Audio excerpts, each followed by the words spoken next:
Welcome to the third video in this series. If you didn't know that this was a series, I've made a few videos talking about why people are not seeing progress in the gym. The first one was talking about the need for progressive overload. The second one was talking about the need to train with a close proximity to failure. And now number three is talking about tracking and people not tracking anything. And it's relevant to the first two videos, as you will see. As a reminder, my name is Coach Collis Stutzer. I'm based out of Los Angeles, California, but I also train online and travel for work. So if you're interested in working with me, you can find me at www.foundryhp.com, and you can fill out an application form for online or in-person coaching. Again, I do travel for work, so if you're looking to fly me out or looking to have me drive to where you're at, if you are a little bit further out of LA, just fill out the in-person coaching and I'll get back to you soon. You can also follow me on Instagram and shoot me a DM if that's easier for you. My Instagram handle is COLLISSTUTZER on Instagram, first and last name. You can find me there. So let's jump right into this video talking about tracking and the need for tracking. So the first thing I'm going to say is that which is not measured cannot be improved. Let me say it again. That which is not measured cannot be improved. So if you don't know that you're overweight, how are you to improve that? You first need to understand that you are overweight in order to then implement the process, the protocols, the habit changes to improve that number and become not overweight. If you are, 50th on the rankings for sales in your company and you want to get promoted to a higher sales role, how are you to know that you are 50th if you are not measuring how many cold calls you're doing a day, how many cold emails you're doing a day, if you're not measuring your monthly sales and what that comparison was to the month before? What's not measured cannot be improved, and the same thing applies to strength training, the same thing applies to cardiovascular training, the same thing applies to making improvements in Pilates or making improvements in yoga. You need to understand what you did before and remember that and or track it in order to know that you've made progress the next time around.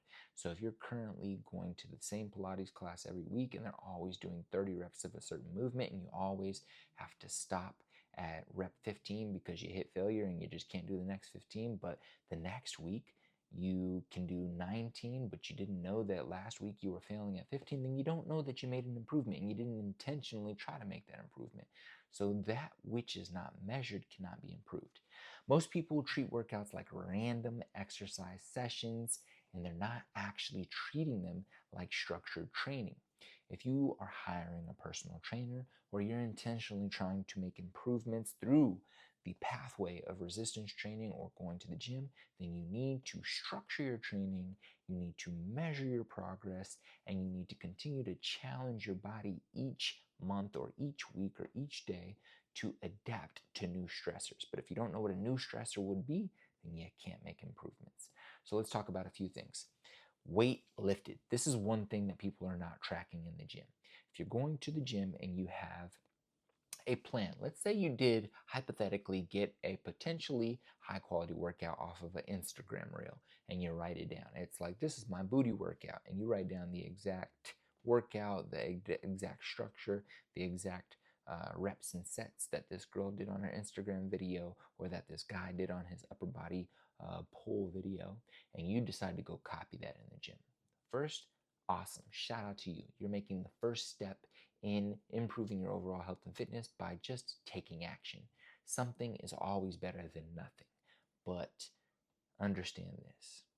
If you go to the gym and you do that same workout, the same exact reps and sets with the same exact weight for the next year, you missed out on a whole bunch of gains. You missed out on a whole bunch of gains. The body is the ultimate adaptation machine, meaning when you go and execute this workout the first time, it'll be hard. You'll probably be sore. You'll probably be like, holy shit, great workout. When you go do it the second time, it might still feel challenging. You might be like, holy shit, great workout. But as you start to repeat that workout, your body will adapt and it will become easier and easier. You will become more and more capable of doing more. But if you do not challenge yourself to do more, then you will not make improvements. That is the main driver of progress in the gym is consistently challenging our body to adapt to a new stimulus.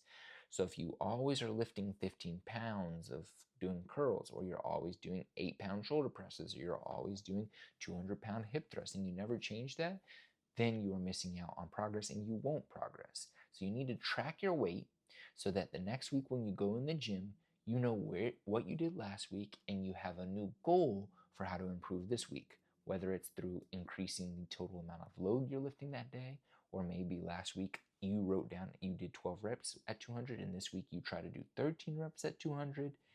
You need to track it, okay? So first, tracking weight. If you're not going to track weight, no, I don't even want to say that. Tracking weight. Number 2, reps achieved. So how many reps completed at the weight that you did?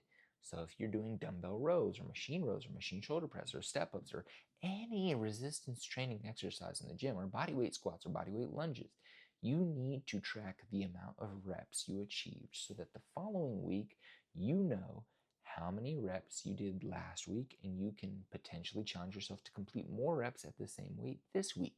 That would also be a version of progress. Number 3, total weekly volume. So first off, don't get distracted by the terms that you don't understand. Volume is simply just reps times sets times load. It's a very simple formula. You take the amount of reps you did, 10 reps, the amount of sets you did, 3 sets, and the amount of weight you did, 100 pounds, and you multiply it. You multiply them all together. Reps times sets times load. The number you get is your total weekly volume. So however many sets of lunges you did this week, however many reps total of lunges you completed, and what weight you did those reps and sets at is your total weekly volume. So if you track that week in and week out, you can kind of utilize how you feel.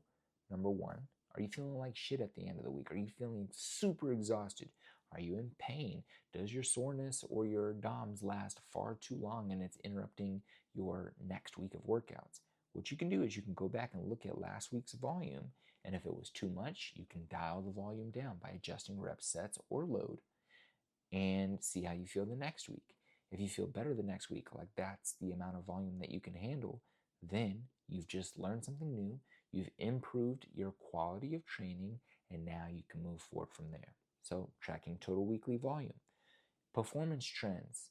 All 3 of the things above are super important because then you can track performance trends.